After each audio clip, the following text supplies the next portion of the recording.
We're glad to have you with us tonight. I'm Laura Monteverde. Hello, good evening. I'm Bob Clausen. Convicted felons have a hard time getting back to normal life when they get out of prison. Many times they end right back in prison. But a bill at the state capitol is looking to fight that by rewarding businesses that get involved. Our Jay Burr live from the state capitol for us tonight. And Jay, how would this all work?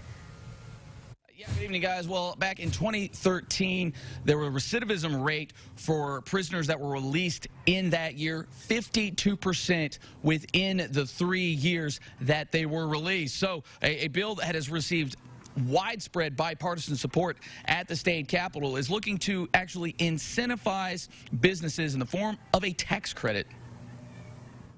Jamie Hayes currently works for Goodwill, but she has come a long way in recent years. Between both times I did a little over a year, but then I did lots of time in county jail, multiple trips to county jail. It's kind of an embarrassing amount of times to county jail. She says when she got out, she wanted to do right and find steady employment, but when she couldn't find any work, she fell back on what she knew. What you turn to when you get out and nobody's giving you a job, you go back to what you think, you know, what's gotten you the quick money in the past and what also landed you in prison. State Representative Robin Lundstrom is working on a bill that would incentivize businesses for taking a chance on convicted felons. Someone who's a small business owner or a large business owner, they're taking a huge risk, and we know that. So let's make it an incentive. Let's reward someone that's taking that risk. She says it costs approximately $30,000 a year to house a single prisoner, and the benefits of them working far outweigh the small fiscal impact to the state's revenue. If they're out with a job, that also means they're paying back their fines and fees. They're paying back their victim restitution.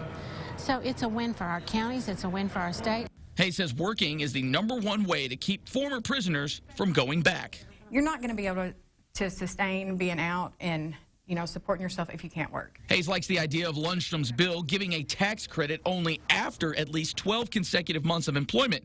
She feels employers should invest time and energy into making sure they adjust fully back into normal life. Incentivizing them to keep them for long periods of time and kind of work through those issues with them, I think that would be a good move.